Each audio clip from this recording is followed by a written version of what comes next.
नमस्कार दोस्तों, हमारी आज की कहानी का नाम है गांठ भाग 2। नैना अपने कमरे में बेसुध पड़ी रहती। उसके दोनों बच्चों को उसके माता पिता अपने घर ले गए। नैना मायके जाने को तैयार नहीं थी। इधर नीलिमा जी को पूरे घर का काम करते देख राकेश बाबू अंदर ही अंदर टूट रहे थे। गुंजन के दुर्व्यवहार के कारण राकेश बाबू ने लगभग खाना पीना त्याग दिया था। नैना अपने ही गम में डूबी थी। एक रोज़ गुंजन नीलिमा जी से बोली, मम्मी जी मेरे कपड़े छत पर सूख चुके हैं, ले आइए। नीलिमा जी लंगड़ाते हुए छत पर जा रही थी।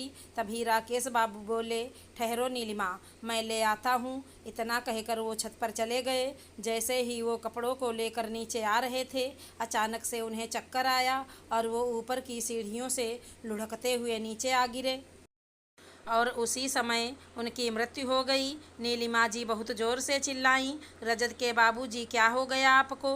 विलाप की आवाज़ नैना ने सुनी और कमरे से निकल कर आई। अपने ससुर को मृत देख बोली, बाबूजी ऐसा मत कीजिए, एक तो पहले ही मैं अकेली हो गई, अब आप मुझे अनाथ करके मत जाइए। वहीं खड़ी गुंजन अपने कपड़ों को हाथ में लेकर बुदबुदा रही थी। उसने पूरब को फ़ोन किया और सारी जानकारी दी। देखते ही देखते पूरा परिवार बिखर गया। कुछ रोज़ बाद गुंजन पूरब से बोली, अब मैं घर में नहीं रह सकती, पता चला कहीं अगला नंबर मेरा ना निकल जाए। पूरब ने बहुत समझाने की कोशिश की पर वो नहीं मानी। नैना ने पूरब से कहा, गुंजन को अपने साथ ले जाना ही ठीक रहेगा।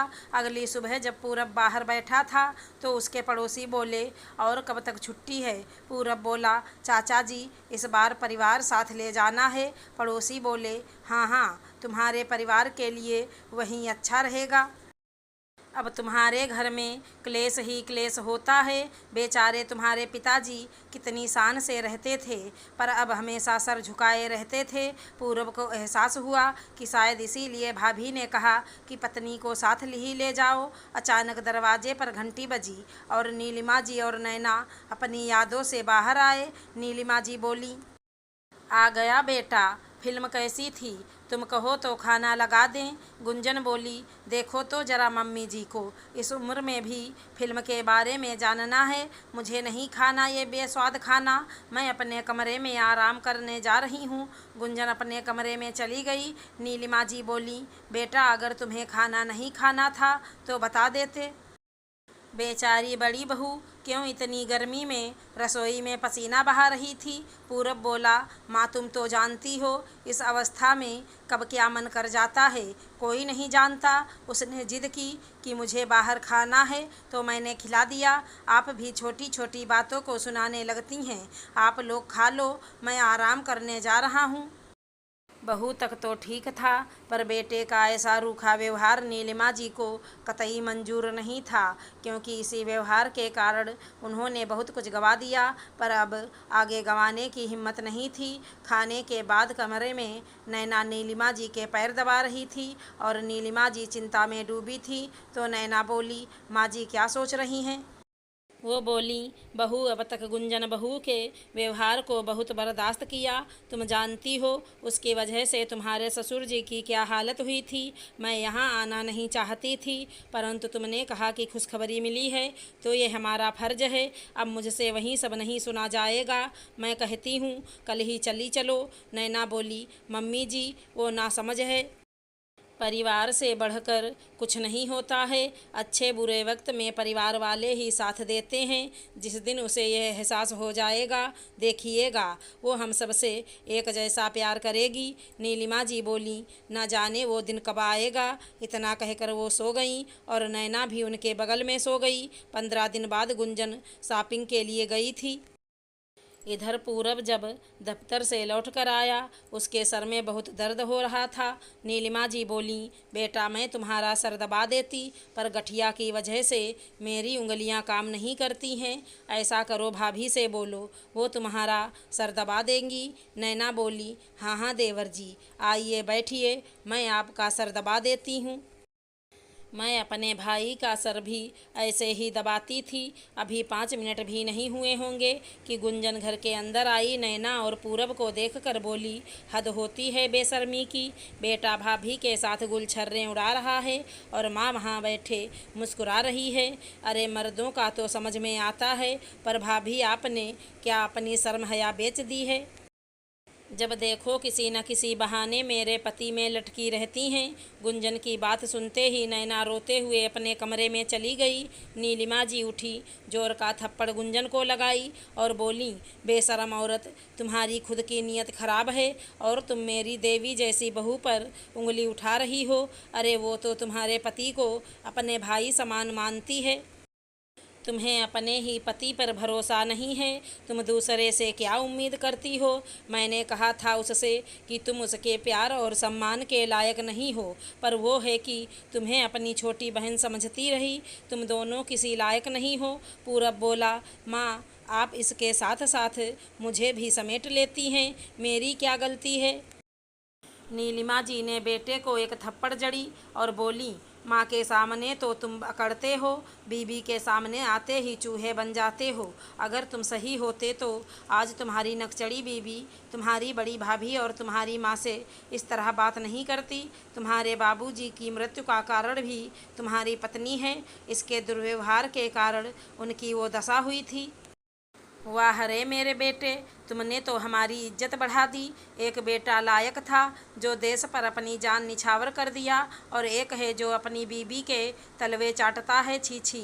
इतना कहकर नीलिमा जी नैना के पास गईं। गुंजन पूरब से बोली, देखा, मैं कहती थी ना, ये बुढ़िया जैसी दिखती वैसी है नहीं। आप कहो तो मैं एक बार में चुप करा दूं। चुपचाप सुनता रहा। गुंजन उसके परिवार के बारे में अनाप शनाप बोलती रही। एकाएक पूरब ने उसे जोरदार तमाचा मारा।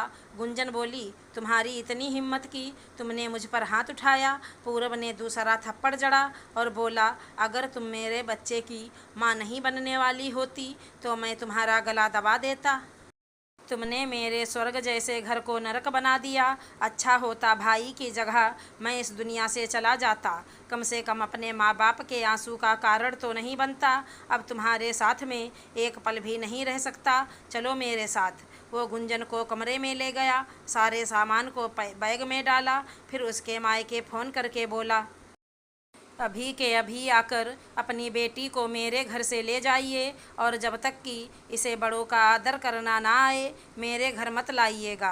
देवर की बातें सुनकर नैना नीलिमा जी से बोली, माँ जी आप देवर जी को समझाइए, ऐसा ना करें। नीलिमा जी बोली, बहू अब बहुत हुआ, मैं इस मामले में बिल्कुल ही पड़ना नहीं चाहती और मैं तुमसे कह रही हूँ, आज रात की टिकट करो, हम वापस अपने घर जा रहे हैं। पूरब आकर बोला, हाँ माँ, मैं भी अब आपको नहीं रोकूंगा। उसने तुरंत टिकट करवाई और उन्हें भेज दिया। इधर गुंजन के माता पिता उसे मायके ले गए। उसकी माँ ने उसे बहुत डांटा, हमने तुम्हें प्यार दिया पर तुमने उसका गलत फ़ायदा उठाया। उस घर में तुम्हें इतनी इज्जत मिली पर तुमने बसे बसाए परिवार को उजाड़ दिया। बेचारी तुम्हारी जेठानी जी तो जो तुम्हें बहन जैसा प्यार करती हैं, तुमने उस पर लांछन लगाया। छी, मुझे तो तुम्हें अपनी बेटी कहने में भी शर्म आ रही है। वक्त बीता, पूरब ने गुंजन को फ़ोन तक नहीं करता था, बस हर महीने उसका खर्चा वो भेज देता था। धीरे धीरे गुंजन को एहसास होने लगा कि उसने क्या खोया और क्या पाया। उसने सबसे फ़ोन करके माफ़ी मांगी। नीलिमा जी बोली, बहू माफ़ तो मैं तुम्हें कर दूंगी, पर तुम्हें मैं अपने साथ नहीं रख पाऊंगी, क्योंकि बेटा तो खो चुकी हूँ, अपनी इस बहू को नहीं खो सकती। उसकी इज्जत अब मेरी इज्जत है। तुम्हारा पति तुम्हें माफ़ कर दे तो तुम उसके साथ चली जाना।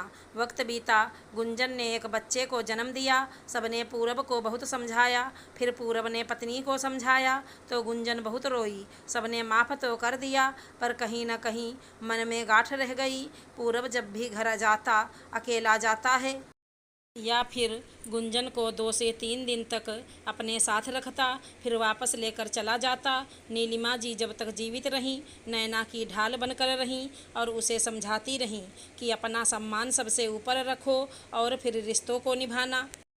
जाते जाते नीलिमा जी ने अपनी पूरी संपत्ति पूरब और नैना को बांट दी ताकि जीवन में आगे चलकर कभी नैना को किसी बात की दिक्कत ना हो। अगर हमारी कहानी पसंद आई हो तो चैनल को लाइक शेयर सब्सक्राइब करें।